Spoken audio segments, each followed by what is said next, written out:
Hi, it's Natalie, and today we're gonna talk about something that is fascinating to both you and me, and that's the life of the rich teenagers. I had an opportunity to take part in this rich lifestyle while being an outsider and observer almost, and I already talked about it a lot in my other videos, but I had an opportunity to have a scholarship in a very fancy international school in the Swiss Alps. So if you want to have more background on this, you can watch other videos in this 4-episode series.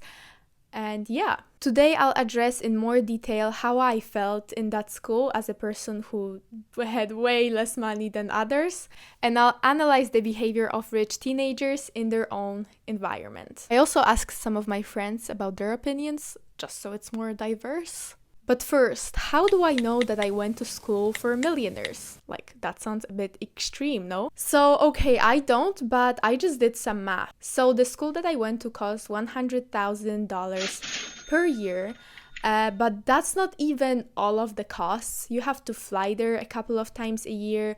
You have to pay for some essential garments, insurance, stuff like that. Also, you need to give your child some pocket money, and many of the times it's not only one children but all of the siblings that go to the boarding school. But even if we assume that they just paid $100,000, you are probably not sending your child to a school like that if you only have this money, right? Like, you could as well send your child to a very good private school somewhere near, or even another boarding school that's just cheaper. I'll talk more about why people go to such schools in my next video, but I'm gonna tell you that it's a status thing. Like, you don't do it just because you want your child to go to any school, because you have plenty of options if you have that money available. Then also, I knew who the parents of many of my schoolmates were, so I just assumed that if you're a prince of QA, or your father is a CEO of a huge firm, or a famous singer, like, you just have money. And the first thing we're gonna talk about is appearances and how rich people spend ridiculous amounts of money on ridiculous things. The first thing that probably comes to your mind when you think about rich teenagers is the clothes, or rather their display of their money in one outfit.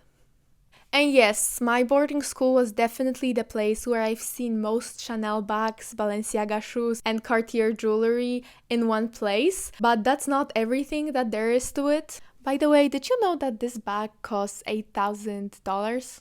Just to illustrate.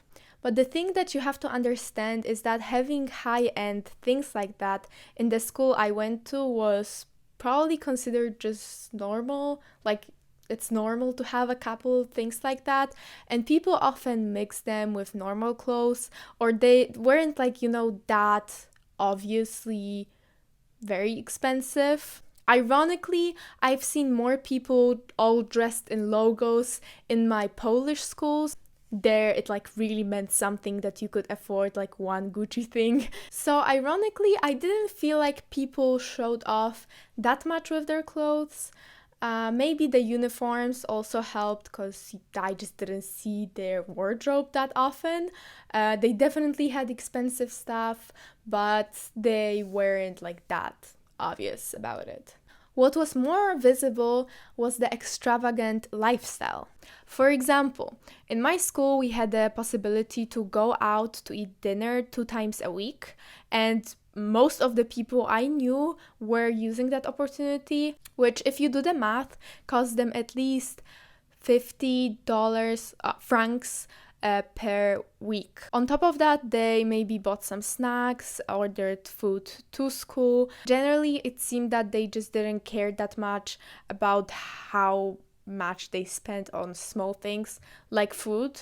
On top of that, if they really wanted to go out to a club or a bar in Switzerland, it's very expensive, and I witnessed many times people buying bottles of vodka for 200 or 300 francs.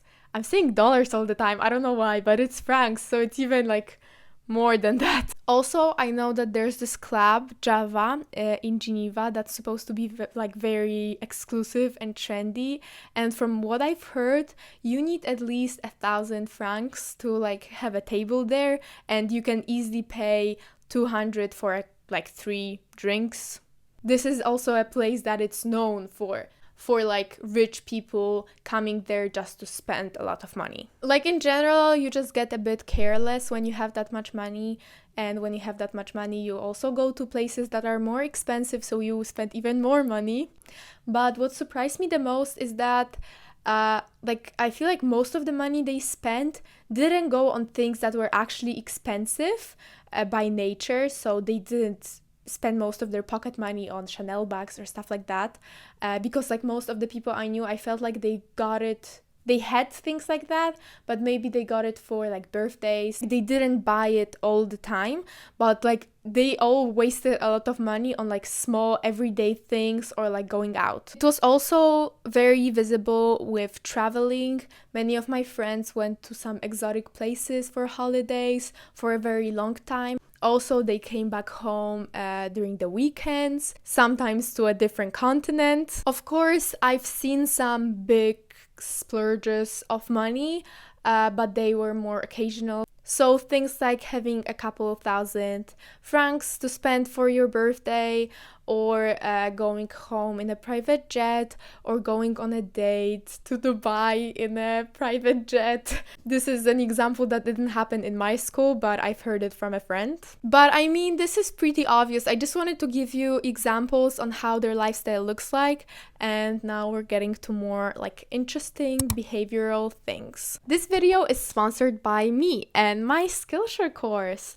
So you might already know, but I'm currently in the process of creating the free Skillshare course on how to go to an international school, wherever you're from, wherever you want to go.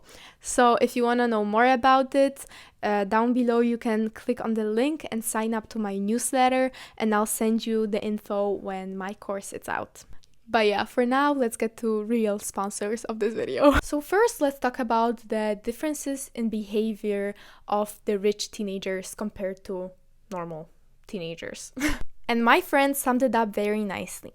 The people I've met in boarding school were mostly normal people. Obviously, you had your typical defects too, but you can always find people that you can get along with. I think that's really true. It's kind of difficult to talk about the general behavior of rich teenagers because obviously they're very different people.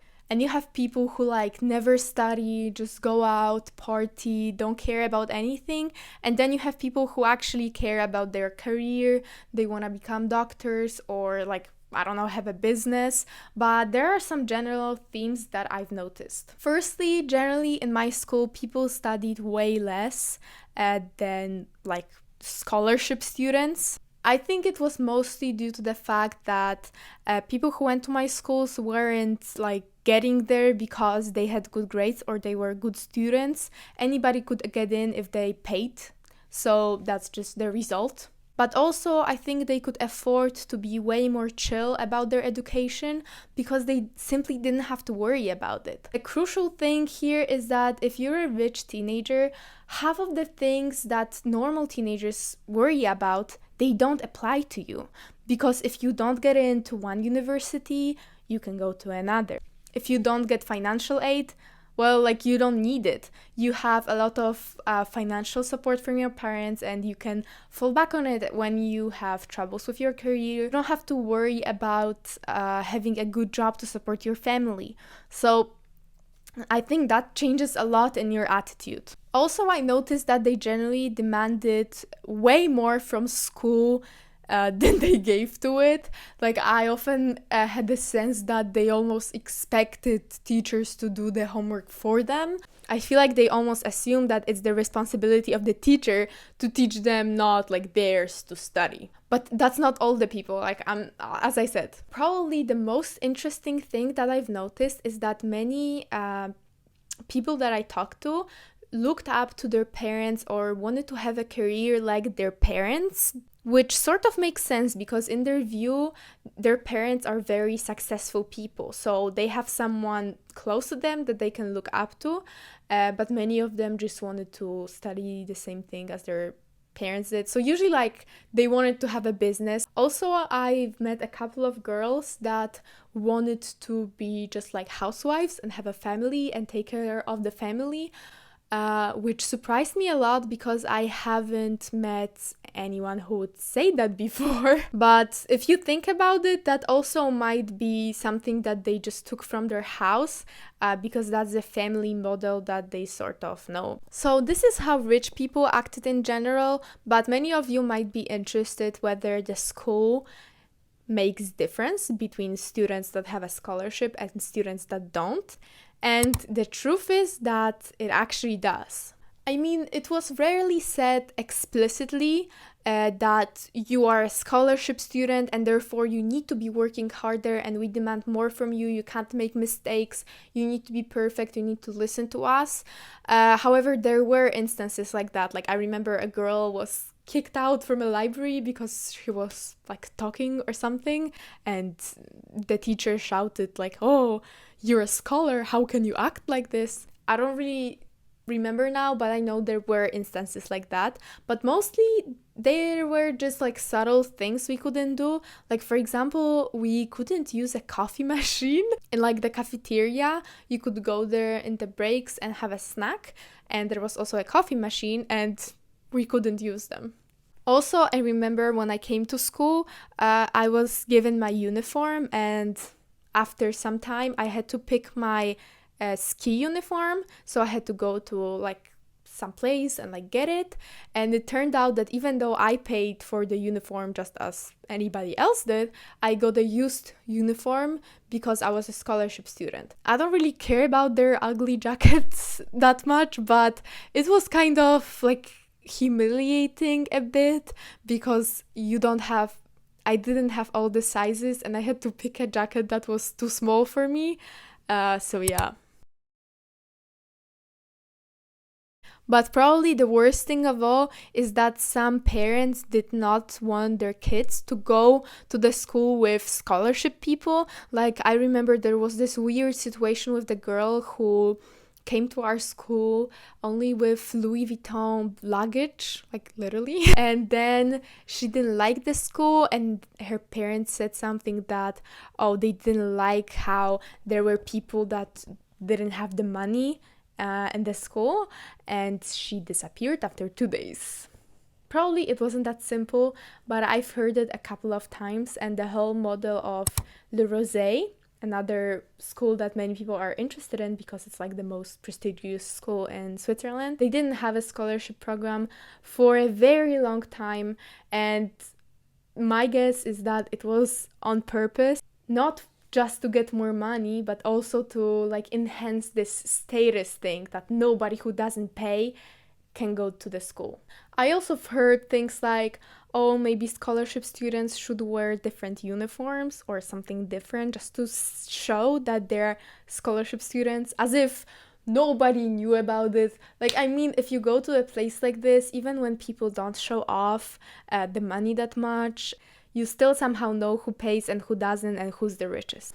And I think it can have a big effect on your mentality when you're there. Like first, you have all those opportunities. You can, go to the trips to different places. You can go to university fairs. You can have university counseling every week. You get a lot of support from school. But as other people in your environment, after some time, you might stop appreciating it that much because it seems like normal and everybody's like, oh, the school should do more. And the big thing is that you can experience this lifestyle as a scholarship student, but you are never really a part of it. You can observe, but you can't buy the bottles, you can't go out. All the time you're sort of aware that you're not really a part of it. Like, yes, you are, but technically no. And some people don't want you there.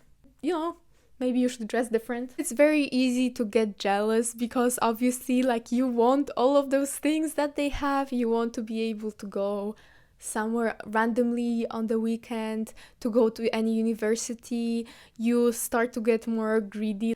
And quicker than you know, your biggest ambition might be just to be rich. But yeah, it's really easy to get jealous because they have something you can't have.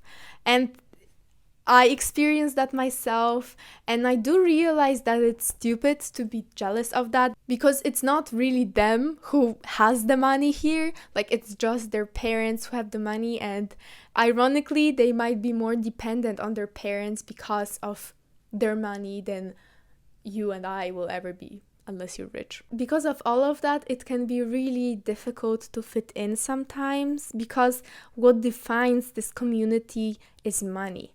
And when you don't have it, well, you cannot really be a part of it.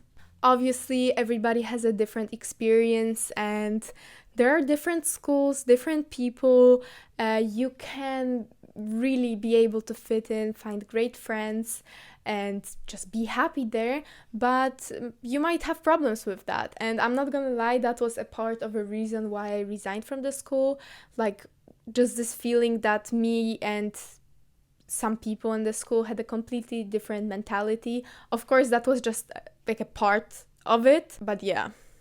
Anyway, I hope you enjoyed this video. I'm a little stressed today and I feel very anxious. I have to submit 2 assignments this week on the same day, so it's pretty stressful. So I hope I didn't seem too uptight. Okay, that's it. I hope the video was nice because I had to repeat myself many times. But yeah, thank you so much for watching and for supporting my channel. And you can like this video, subscribe if you want, comment any questions or like thoughts that you have, and see you in my next video on Sunday, I think. Bye!